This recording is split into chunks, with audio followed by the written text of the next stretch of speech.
몽골 울란바토르에서 42년간 가문의 명예를 위해 살아온 여의사 사라나. 아버지의 언명을 받고 한국으로 향했습니다. 동생 안우가 한국 남자와 결혼하겠다며 귀국을 거부했거든요. 몽골 전통을 배신한 딸을 데리고 오라는 아버지의 명령을 받고 서울에 도착한 사라나. 하지만 그녀가 마주한 건 예상과 완전히 다른 세상이었습니다. 냉철한 의사였던 사라나의 마음을 흔든 건 과연 무엇이었을까요? 그리고 42년간 억눌러왔던 자신의 감정과 마주했을 때 그녀는 어떤 선택을 했을까요? 작지만 강한 나라 대한민국. 당신의 구독은 우리의 진짜 이야기를 세상에 알리는 힘이 됩니다. 시작 전 구독, 좋아요, 알림 설정 부탁드립니다. 사라나는 울란바토르 시내에서 가장 유명한 종합병원의 내과 과장이었습니다. 42세 미혼. 아버지 바트바야르는 몽골 전통 기업을 운영하는 보수적인 가문의 가장이었죠. 딸이라도 가문의 명예를 지켜야 한다며 사라나를 철저히 교육시켰습니다. 그런데 3년 전 30세인 막내딸 안우가 한국으로 어학연수를 떠났어요. 처음엔 1년 계획이었는데 한국에서 만난 남자와 사랑에 빠져 결혼하겠다는 폭탄 선언을 했습니다.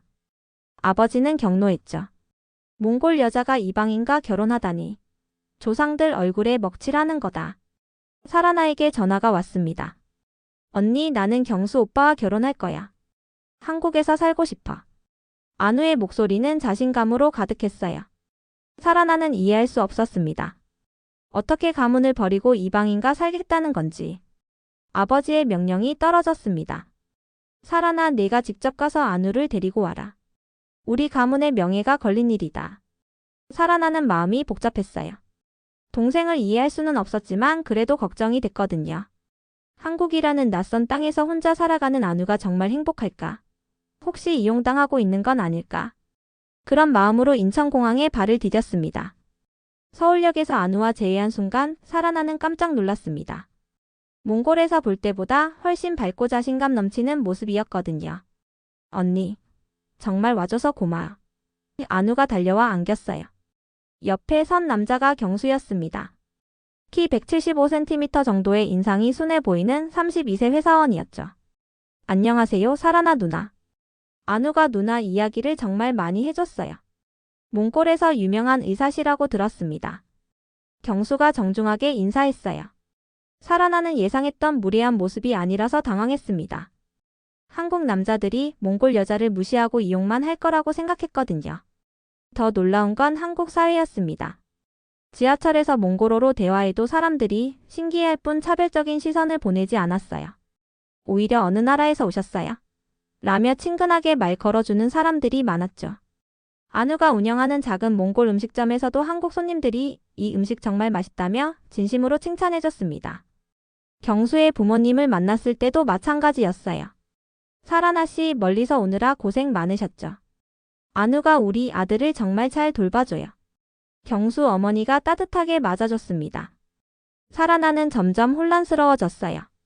한국이라는 나라가 생각보다 훨씬 따뜻하고 개방적이었거든요. 경수의 절친한 친구 태호가 사라나를 서울 구경시켜주겠다고 나섰습니다. 38세 건축업체 운영자인 태호는 과묵하지만 진심이 느껴지는 사람이었어요. 사라나 씨가 한국을 오해하고 계신 것 같아서요. 진짜 우리나라 모습을 보여드리고 싶습니다. 첫 번째로 간 곳은 종묘였습니다. 우리도 조상을 모시는 전통이 있어요. 몽골처럼 가족을 소중히 여기죠.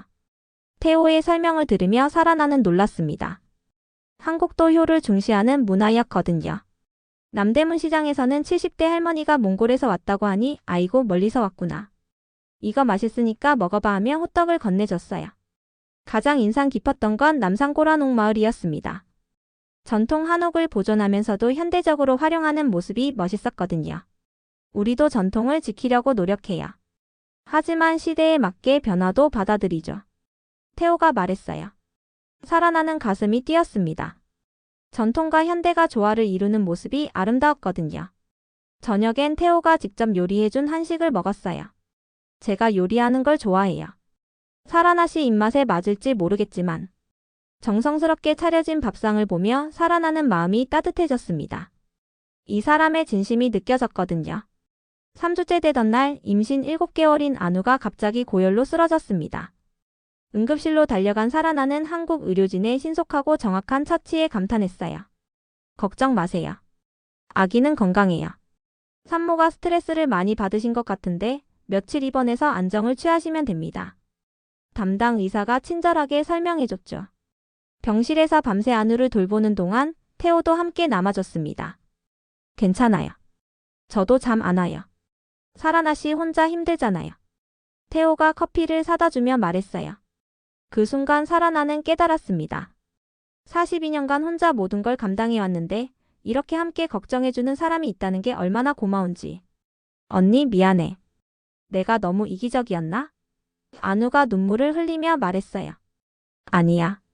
내가 행복하면 그게 중요해. 사라나가 동생의 손을 잡았습니다. 그 순간 사라나는 자신의 인생을 되돌아봤어요. 아버지의 기대에 부응하려고 연애도 포기하고 결혼도 미루고 오직 가문의 명예만을 위해 살았던 42년. 정말 이게 옳은 삶일까? 사라나 씨 괜찮아요? 태호가 조심스럽게 물었어요. 내가 우는 모습은 처음 보는 것 같아요. 사라나는 그제야 자신이 울고 있다는 걸 깨달았습니다. 가슴 깊은 곳에서 올라오는 답답함과 외로움이 눈물이 되어 흘러나왔어요. 안우가 태어난 지 일주일 후 아버지 바트바야르가 직접 한국으로 온다는 전화가 왔습니다. 더 이상 기다릴 수 없다. 직접 가서 안우를 데리고 오겠다. 아버지의 목소리는 단호했어요. 사라나는 식은땀이 났습니다. 아버지가 한국에 오면 더 큰 갈등이 생길 게 뻔했거든요. 인천공항에서 아버지를 마중 나갔습니다. 65세인 바트바야르는 전통 몽골 복장을 입고 나타났어요. 사라나 왜 이렇게 오래 걸렸느냐? 안우는 어디 있느냐? 아버지는 화가 나 있었습니다. 그런데 공항에서 길을 잃고 헤매는 아버지를 본 한국인 노부부가 다가왔어요. 어디 가세요? 도와드릴게요. 70대로 보이는 할아버지가 영어와 손짓을 섞어가며 아버지를 도왔습니다. 할머니는 물까지 사다 주며 멀리서 오느라 고생 많으셨어요 라고 말했죠. 바트바야르는 당황했습니다. 한국인들이 자신을 무시하거나 차별할 거라고 생각했는데 오히려 친절하게 도와주는 모습에 놀랐거든요. 이 사람들은 왜 낯선 외국인을 도와주는 거냐? 아버지가 사라나에게 물었어요. 한국 사람들은 원래 정이 많아요, 아버지. 경수네 집에서 열린 만남의 자리. 경수 부모님이 몽골 전통 음식을 함께 준비해 주셨어요. 바트바야르 씨, 저희가 몽골 음식을 배워보고 싶어서 안우에게 부탁했어요. 경수 어머니가 말했습니다. 양고기와 유제품으로 만든 몽골 요리를 한국식으로 정성스럽게 차려낸 상차림을 보고 바트바야르는 감동했어요. 한국에서도 가족을 이렇게 소중히 여기는군요. 아버지가 경수 아버지와 대화하며 마음을 열기 시작했습니다. 저희도 자식들이 행복하게 사는 게 가장 중요하다고 생각해요. 경수가 안우 씨를 정말 아끼거든요. 그날 저녁 태호가 사라나를 조용한 카페로 데려갔습니다. 사라나 씨 진짜 마음을 말씀해 주세요. 아버지 앞에서는 힘들어 보이셨어요. 태호의 따뜻한 말에 사라나는 42년간 억눌러 왔던 감정을 쏟아냈습니다. 저는 한 번도 제 인생을 살아본 적이 없어요. 항상 아버지가 원하는 딸, 가문이 원하는 모습으로만 살았거든요. 그런데 한국에 와서 보니까 제가 얼마나 좁은 세상에 갇혀 있었는지 알겠더라고요. 사라나가 울먹이며 말했어요. 이제 당신도 스스로의 행복을 선택하세요. 42년간 충분히 희생하셨잖아요. 태호가 사라나의 손을 잡았습니다. 제가 사라나 씨를 지켜드리게요. 함께 새로운 시작을 해보면 어떨까요? 그 순간 사라나는 가슴이 뛰는 걸 느꼈어요. 이런 감정이 사랑이라는 것도 처음 알았습니다. 2달 후 안우와 경수의 결혼식이 열렸습니다. 한국 전통 한복과 몽골 전통 의상을 결합한 특별한 혼례였어요. 안우는 한복 치마에 몽골 전통 장신구를 착용했고 경수는 한복 바지에 몽골 전통 모자를 썼습니다. 식장에는 두 나라의 전통이 어우러져 있었어요. 한국의 전통 혼례 절차와 몽골의 말 모양 장식, 그리고 양국의 전통 음식이 함께 차려졌죠. 바트바야르는 이런 결혼식은 처음 본다며 감동해했어요. 전통을 지키면서도 새로운 문화를 받아들이는 모습이 아름답군요. 가장 감동적인 순간은 경수가 몽골어로 서약을 했을 때였습니다. 안우, 당신을 평생 소중히 여기겠습니다.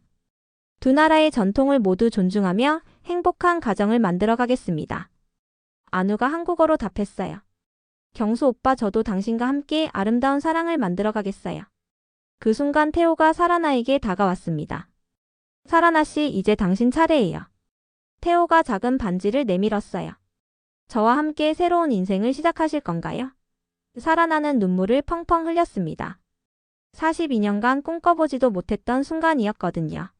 네, 좋아요. 당신과 함께 새로운 시작을 해보고 싶어요.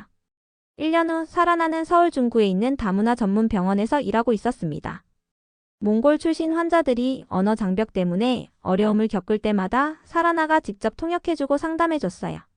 선생님 덕분에 한국 생활이 훨씬 편해졌어요 라며 감사해하는 환자들을 보면서 살아나는 보람을 느꼈습니다. 태호와의 결혼 생활도 행복했어요. 소박하지만 서로를 배려하는 따뜻한 가정을 꾸렸죠. 태호는 살아나가 몽골 전통을 지킬 수 있도록 집안에 작은 재단을 만들어줬고 살아나는 태호가 좋아하는 한국 전통차를 배워서 매일 끓여줬어요. 안우와 경수는 홍대 근처에 몽골 한국 퓨전 레스토랑을 열었습니다. 몽골 전통 양고기 요리와 한국식 고기구이를 결합한 메뉴가 큰 인기를 끌었죠. 두 나라의 맛을 하나로 만드는 게 정말 재미있어요 라며 안우가 웃었습니다. 경수도 아내가 만든 음식이 세상에서 가장 맛있어요 라며 행복해했어요. 가장 놀라운 변화는 아버지 바트바야르였습니다. 이제 6개월마다 한국을 찾아와서 손주들을 돌봐줬어요. 한국 사람들이 이렇게 따뜻한 줄 몰랐다며 한국어 공부까지 시작했죠. 경순의 부모님과도 친해져서 함께 등산을 다니고 바둑을 두며 시간을 보냈습니다. 살아나야 내가 한국에서 행복하게 사는 모습을 보니까 아버지도 기뻐. 진짜 가족은 혈연이 아니라 마음으로 만들어지는 거구나. 바트바야르가 살아나에게 말했어요. 살아나는 아버지의 변화된 모습에 감동했습니다. 사람은 나이가 들어도 변할 수 있다는 걸 보여줬거든요. 어느 일요일 오후 네 가족이 한강에서 피크닉을 즐기고 있었습니다. 안우가 경수와 함께 아이를 돌보고 살아나는 태호와 손을 잡고 강변을 걸었어요. 바트바야르는 손주를 업고 할아버지가 몽골 이야기 해줄까? 라며 웃었습니다. 정말 신기해요. 전통을 지키면서도 새로운 사랑을 받아들일 수 있다는 게. 살아나가 태호에게 말했어요. 사랑에는 국경이 없잖아요. 진짜 가족은 어디서든 다시 만들어질 수 있어요. 태호가 대답했습니다. 그 순간 살아나는 깨달았습니다. 진정한 행복은 남이 정해준 틀에 맞춰 사는 게 아니라 자신의 마음을 솔직하게 따라가는 것이라는 걸. 42년간 억눌러왔던 감정을 인정하고 사랑하는 사람들과 함께 새로운 전통을 만들어가는 것이 진짜 삶이라는 걸 말이에요. 살아나의 이야기는 우리에게 중요한 메시지를 전해줍니다. 전통은 소중하지만 그 전통이 개인의 행복을 짓밟아서는 안 된다는 것. 그리고 진정한 사랑은 서로 다른 문화를 이해하고 존중할 때 더욱 아름다워진다는 것. 가족이란 혈연을 넘어서 마음으로 만들어지는 따뜻한 공동체라는 것을 보여줬죠. 작지만 강한 나라 대한민국. 당신의 구독은 우리의 진짜 이야기를 세상에 알리는 힘이 됩니다. 다음 감동 실화도 궁금하시다면 구독, 좋아요, 알림 설정 잊지 마세요.